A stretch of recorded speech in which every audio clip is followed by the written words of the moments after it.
Meus queridos, nós hoje estamos encerrando o nosso período de pregação no livro de Salmos. Após o período de retiro, de carnaval, estaremos trazendo outras mensagens em outros livros. E aqueles que nos assistem pela internet, que seguiram e estiveram ouvindo todas essas meditações na Palavra de Deus, nós pedimos que, mais uma vez, caminhem conosco. Caminhem com outras mensagens, com outros textos bíblicos. Nós sabemos que o livro de Salmos é talvez o livro do Antigo Testamento que é mais lido, mais usado. Nós lemos Salmos na adoração pública, nós lemos Salmos na nossa adoração particular, nós vivemos os Salmos, nós cantamos os Salmos. Os Salmos revelam a nossa vida. Muitas vezes nós nos enxergamos em cada passagem de um Salmo. Os Salmos muitas vezes revelam a vida de outros irmãos, de outras pessoas. Nos Salmos nós vemos as nossas alegrias, as nossas tristezas retratadas e colocadas como se fôssemos nós mesmos que tivéssemos escrito essas verdades. Os Salmos também exercitam a nossa imaginação. Os Salmos capturam a nossa atenção. Os Salmos trabalham o nosso coração, mexem com as nossas emoções, ativa profundamente a nossa mente. O Salmo que iremos ler hoje é o de número 139. Eu peço aos irmãos que abram as suas Bíblias no Salmo 139, acompanhem a leitura deste Salmo. E após isso, por favor, deixe suas Bíblias abertas, porque nós vamos voltar algumas vezes neste Salmo. A palavra de Deus nos diz assim: Senhor, tu me sondas e me conheces. Sabes quando me assento e quando me levanto, de longe penetras os meus pensamentos. Esquadrinhas o meu andar e o meu deitar e conhece todos os meus caminhos. Ainda a palavra me não chegou à língua e tu, Senhor, já a conheces toda. Tu me cercas por trás e por diante e sobre mim pões a mão. Tal conhecimento é maravilhoso demais para mim, é sobremodo elevado, não o posso atingir. Para onde me ausentarei do teu espírito? Para onde fugirei da tua face? Se subo aos céus, lá estás. Se faço a minha cama no mais profundo abismo, lá estás também. Se tomo as asas da alvorada e me detenho nos confins dos mares, ainda lá me haverá de guiar a tua mão e a tua destra me susterá. Se digo, as trevas com efeito me encobrirão e a luz ao redor de mim se fará noite, até as próprias trevas não te serão escuras.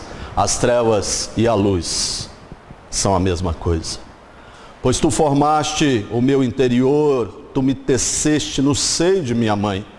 Graças te dou, visto que por modo assombrosamente maravilhoso me formaste. As tuas obras são admiráveis e a minha alma o sabe muito bem. Os meus ossos não te foram encobertos quando no oculto fui formado e entretecido como nas profundezas da terra. Os meus olhos me viram a substância ainda informe, e no teu livro foram escritos todos os meus dias, cada um deles escrito e determinado, quando nenhum deles ainda havia. Que preciosos para mim, ó Deus, são os teus pensamentos. E como é grande a soma deles. Se os contassem, excede os grãos de areia, contaria, sem jamais chegar ao fim. Tomara, ó Deus, desses cabo do perverso. Apartai-vos, pois, de mim, homens de sangue. Eles se rebelam insidiosamente contra ti e como teus inimigos falam malícia. Não aborreço eu, Senhor, os que te aborrecem?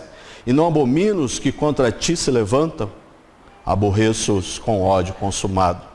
Para mim são inimigos de fato. Sonda-me, ó Deus, e conhece o meu coração. Prova-me e conhece os meus pensamentos. Vê se há em mim algum caminho mau e guia-me pelo caminho eterno. Este é um dos salmos mais lidos no Saltério.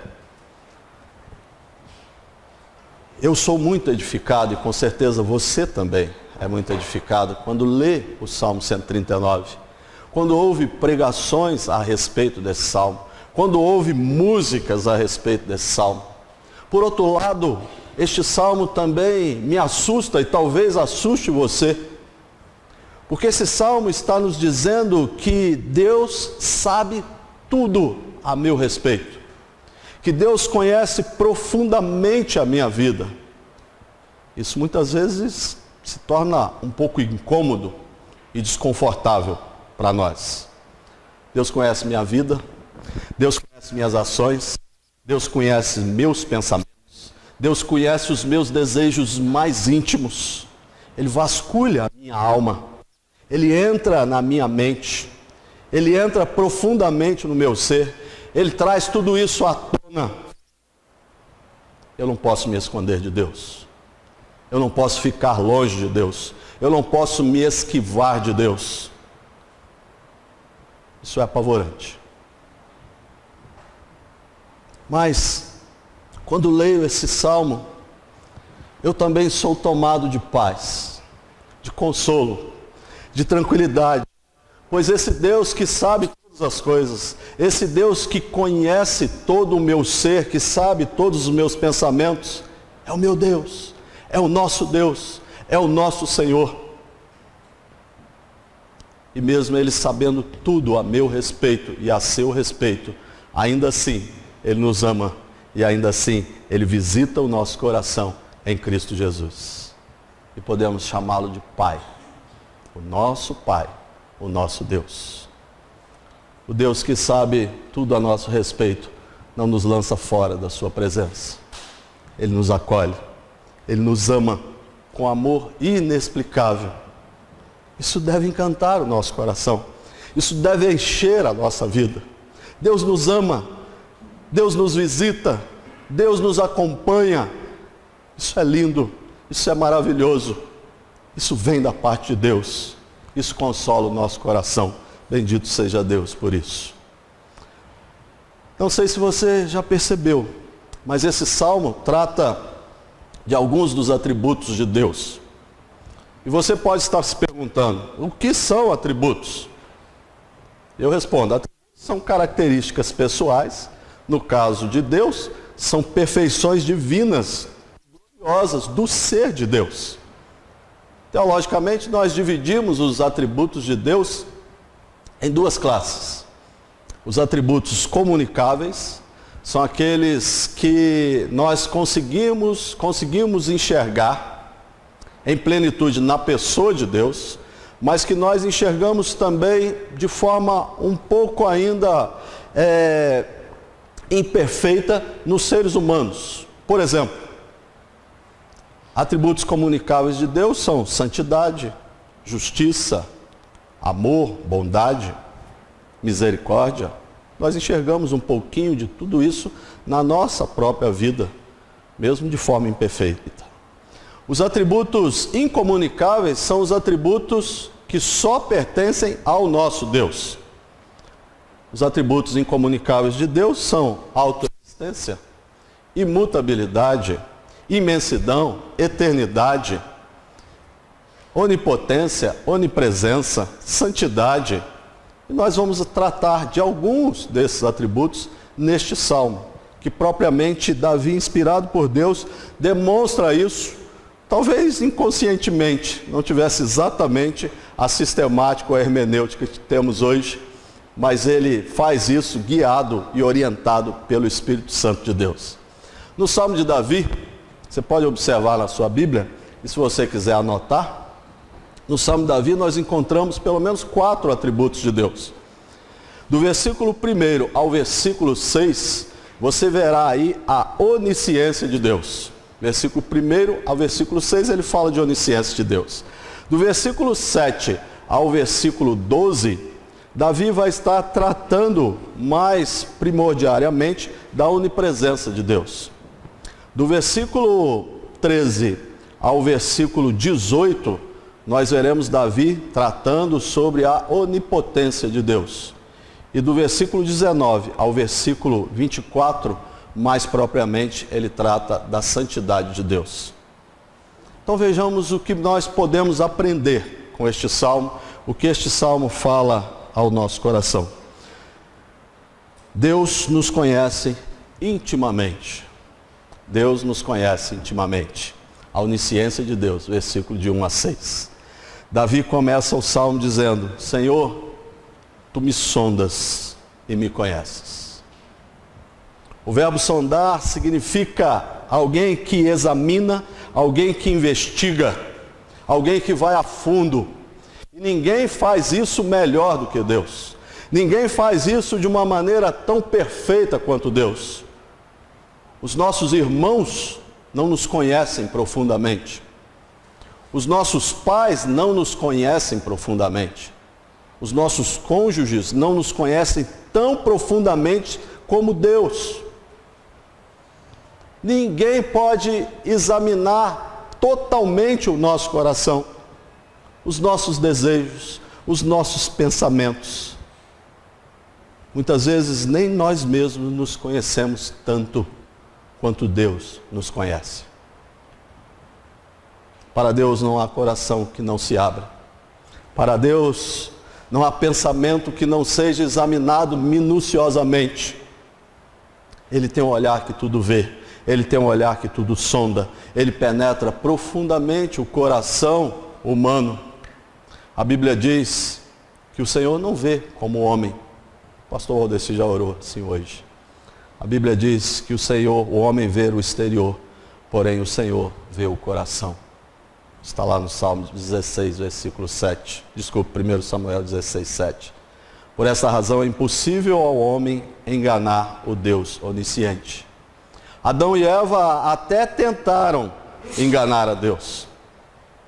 Caim também achou que poderia fazer isso.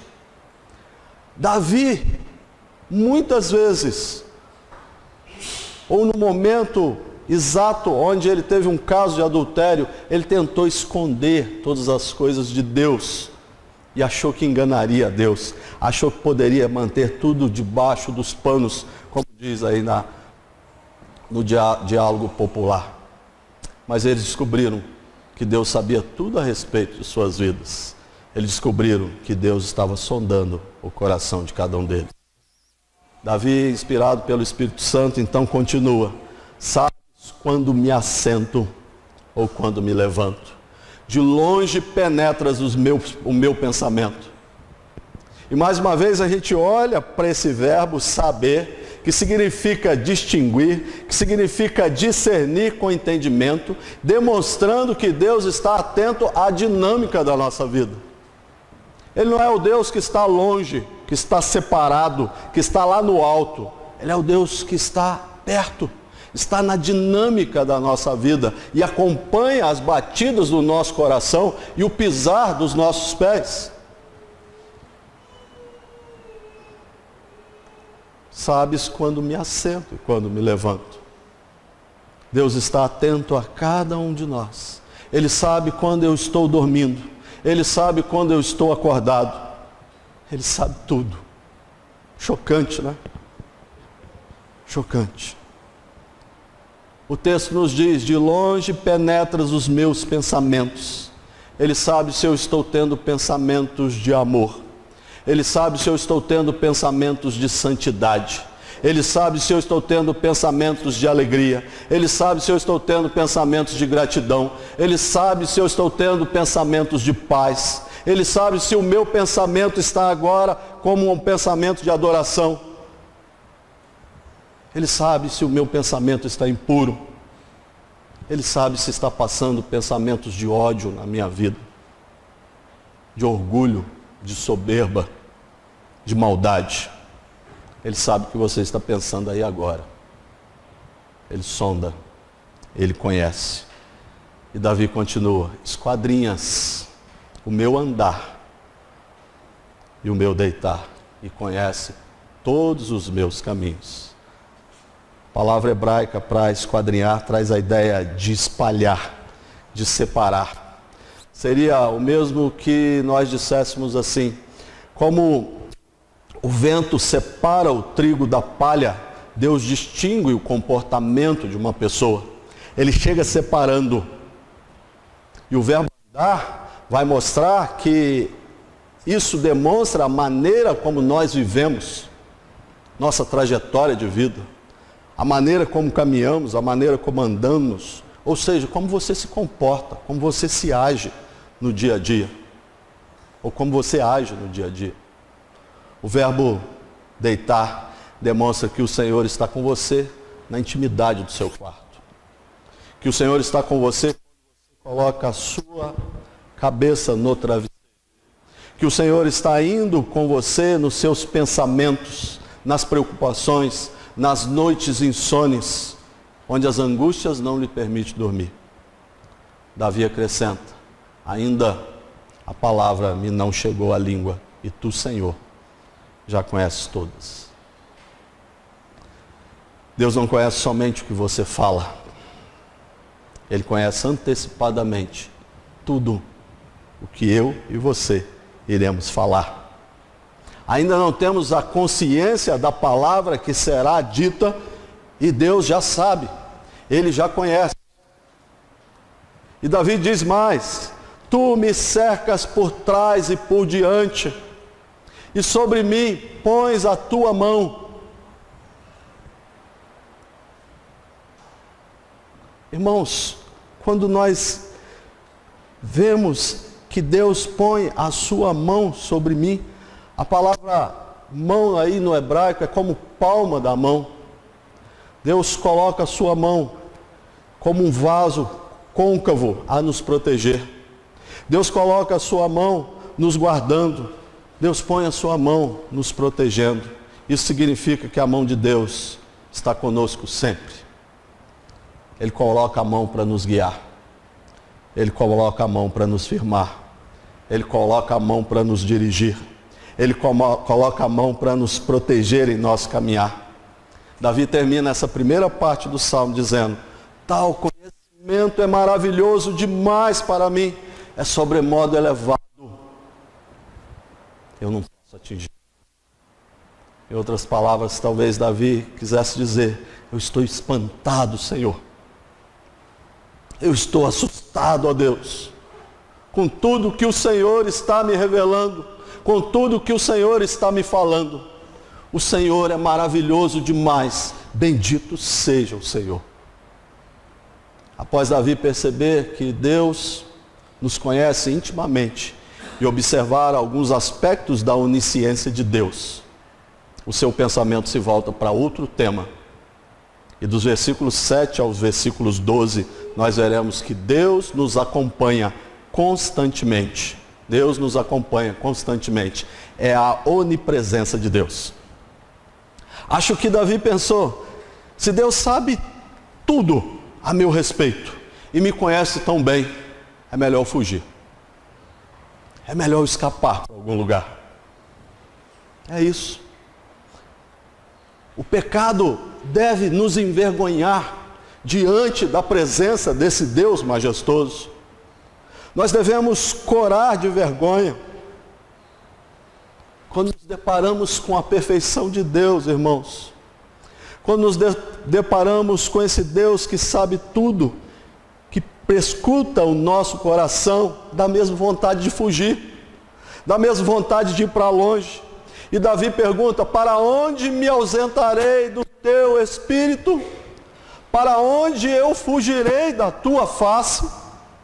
Davi tenta então traçar alguns caminhos, algumas rotas de fuga, alguns caminhos para fugir. E ele fala dos céus, e ele fala da terra, e ele fala do abismo. E a palavra usada aqui para abismo no hebraico é Sheol, é o mundo inferior dos mortos, nem lá ninguém se livra de Deus. Ele tenta se esconder nos mares, ele tenta se esconder nas trevas, mas não dá certo. Não adianta fugir do Deus Todo-Poderoso.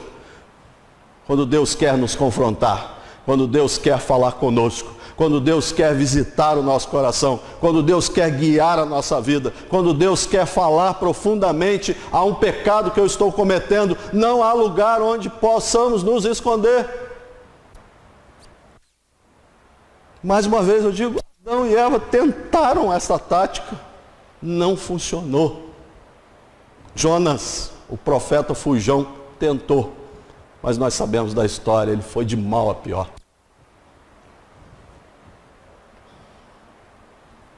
Victor Hugo escreveu que um raio de sol queria conhecer muito as trevas. E este raio de sol começou a percorrer o universo, percorrer todos os caminhos, percorrer o mundo inteiro, mas aonde ele chegava ele não encontrava trevas. O raio de sol não conseguiu encontrar trevas, pois aonde a luz chega, as trevas são dissipadas. Assim é o nosso Senhor. Deus é luz, é o único capaz de dissipar as trevas do nosso coração. A Bíblia diz que Ele nos libertou do império das trevas e nos transportou para o reino do Filho do seu amor.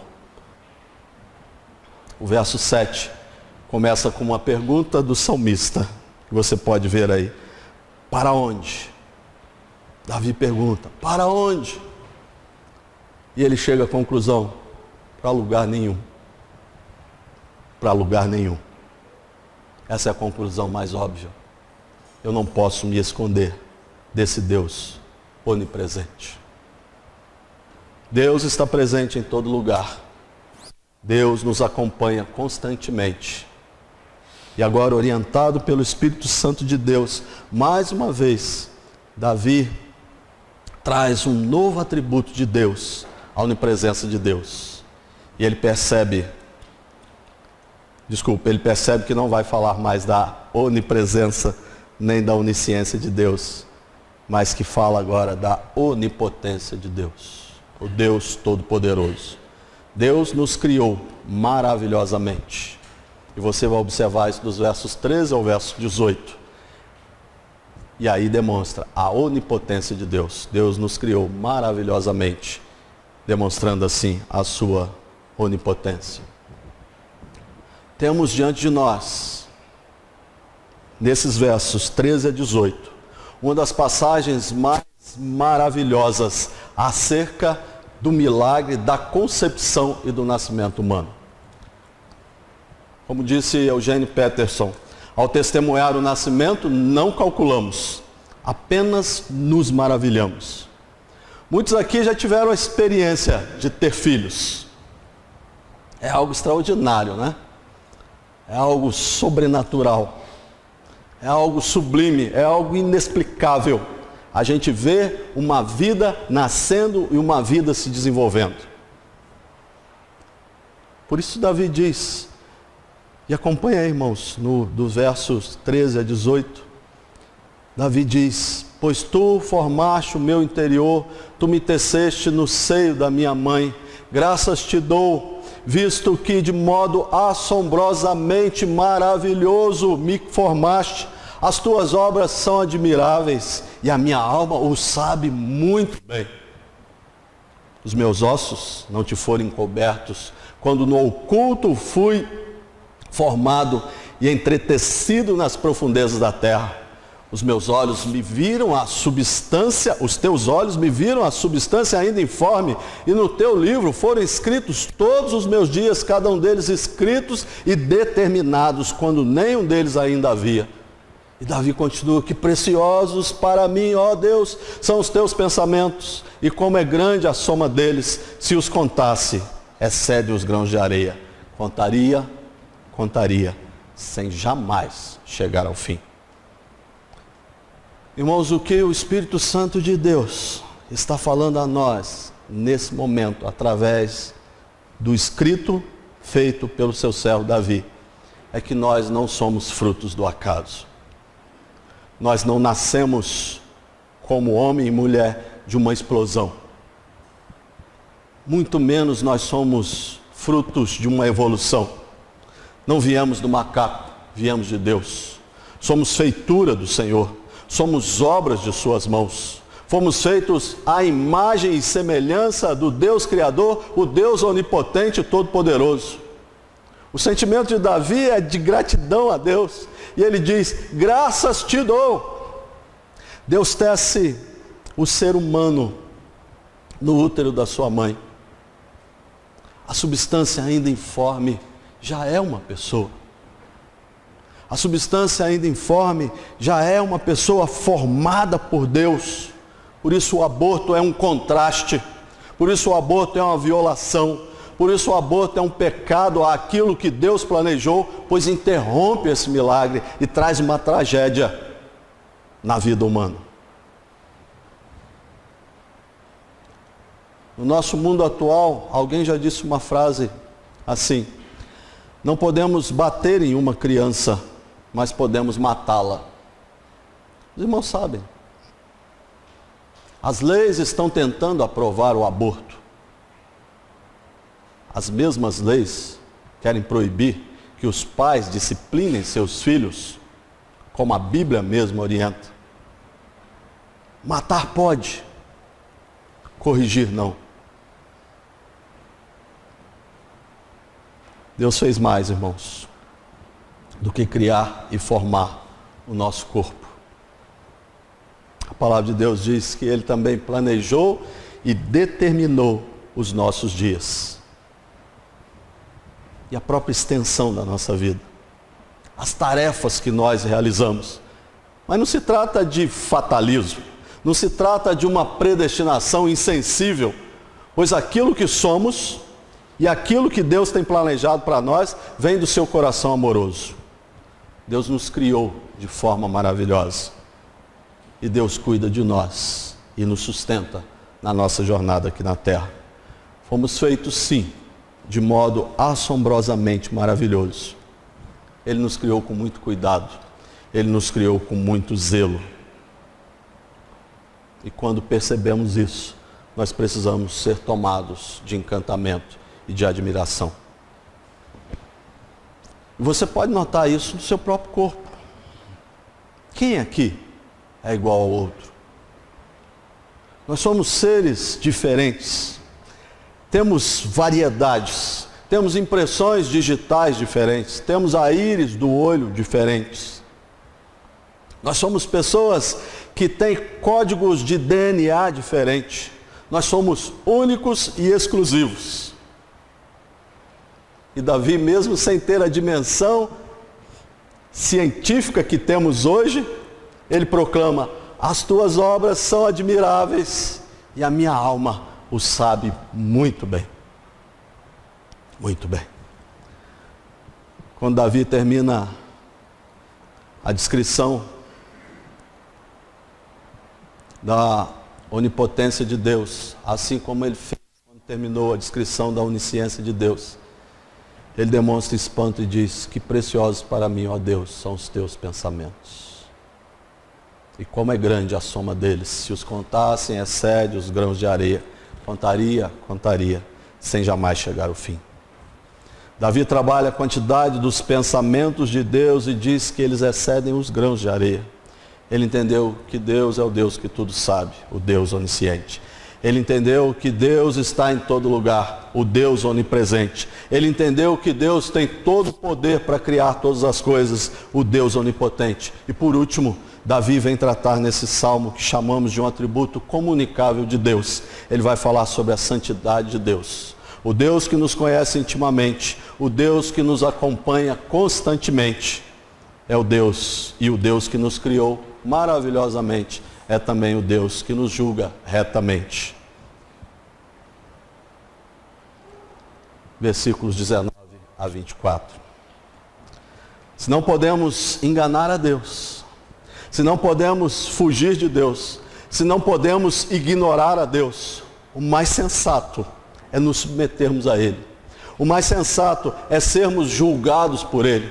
o mais sensato é nos colocarmos diante dele. Como viver na presença desse Deus que sabe tudo, que tem todo o poder, e que é Deus santo e que julga retamente. Davi nos dá uma dica preciosa: cuidado com o perverso. O perverso aqui é aquele que se rebela insidiosamente contra Deus, ou seja, o homem que se levanta contra Deus.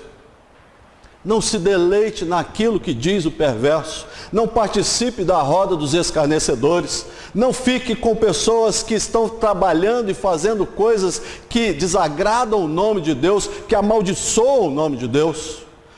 Você foi chamado para ser uma pessoa nova, para ser uma pessoa crente em Cristo Jesus. Não ceda, irmão, não ceda diante dos apelos do mundo, diante daquilo que o mundo te convida a fazer.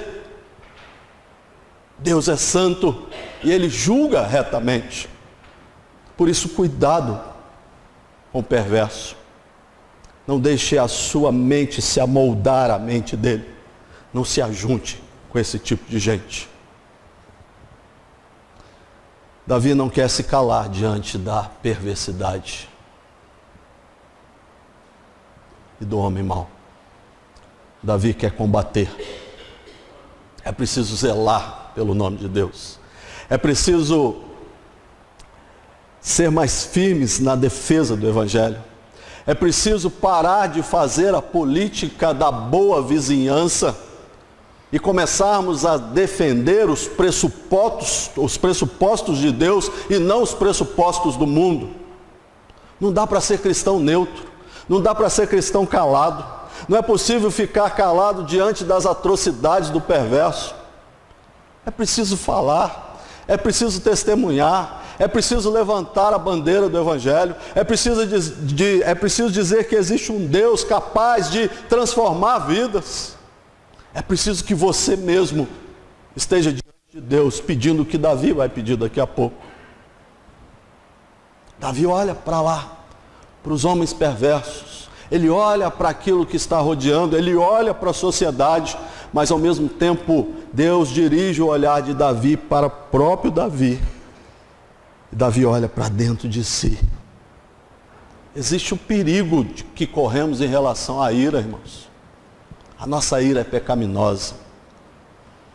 Quando Davi fala, aborrece estes homens com ódio consumado, parece que Davi está verdadeiramente irado, mas a nossa ira não produz justiça, a nossa ira é pecaminosa, a nossa ira não muda a situação, mas a ira de Deus, ela é justa, porque ela procede de um Deus santo, de um Deus justo.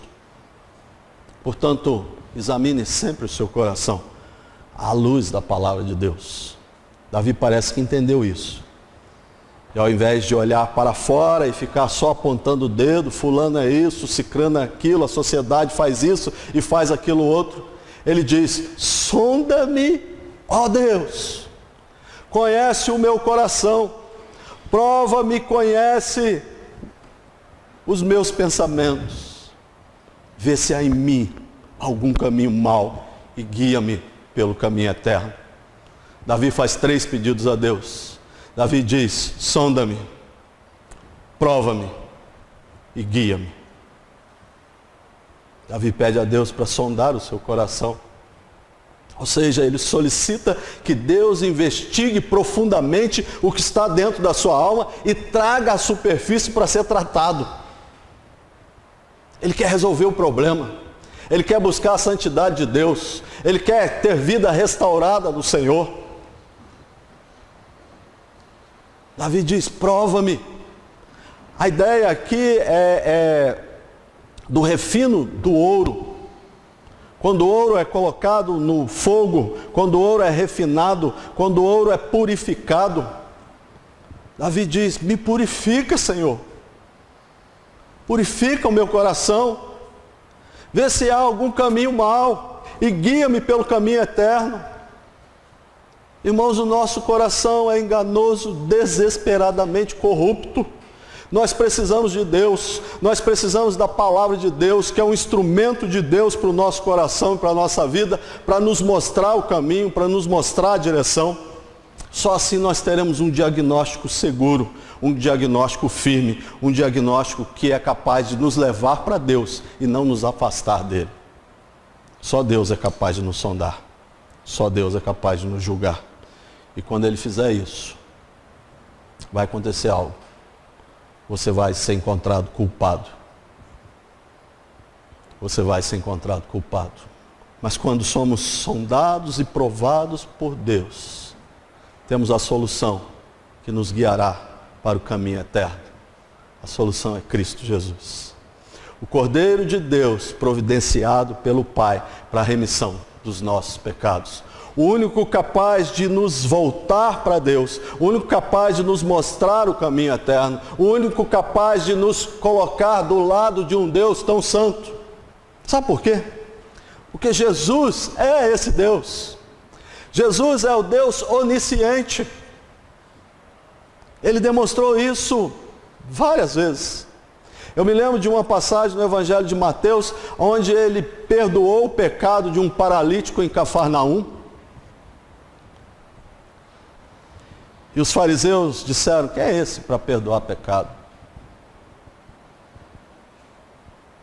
E Jesus, conhecendo a mente, conhecendo os pensamentos, conhecendo o coração, quando os escribas diziam: este blasfema, ele diz: por que cogitais o mal no vosso coração? Ele é Deus onisciente, ele penetra o meu e o seu pensamento. Mas Jesus também é o Senhor onipresente. Os irmãos se lembram de Natanael, no registro lá do Evangelho de João, quando o texto narra que Jesus viu a Natanael aproximar-se e disse a seu respeito: eis um verdadeiro israelita em quem não há dolo. E Natanael perguntou a ele: de onde me conheces? Natanael se achava, né? Fala: realmente, em mim não há nenhum dolo. O senhor me conhece de onde? E Jesus disse para ele: antes de Filipe te chamar, eu te vi, quando estavas debaixo da figueira. Jesus é o Deus onipresente. Ele te vê. Ele sabe onde você foi ontem. Ele sabe com quem você estava. Ele sabe o que você estava fazendo. Jesus também é o Senhor onipotente. Vamos até agora lá no Mar da Galileia. E você vai chegar no Mar da Galileia e vai ver que Jesus, junto com os seus discípulos, enfrenta uma tempestade. Mas como Deus onipotente, como o Senhor dos senhores, como o Senhor que controla todas as coisas e o próprio Criador do universo, Ele diz: tempestade, acalma, vento, acalma, mar, fique quieto. Ele cessou o terror do vento e a fúria da água. E veio bonança. Quem pode controlar a natureza é Deus, onipotente e todo-poderoso. E o Senhor Jesus é esse Deus. Por último, Jesus é o Deus Santo. E nele somos julgados retamente. A justiça de Cristo é perfeita.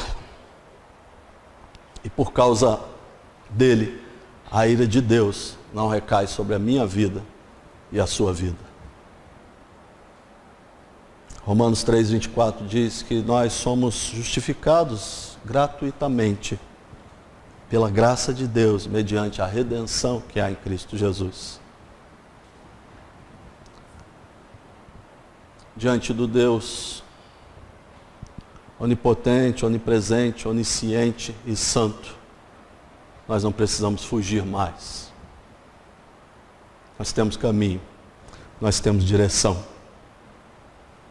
Diante desse Deus todo-poderoso, nós somos conduzidos até Ele por Cristo Jesus.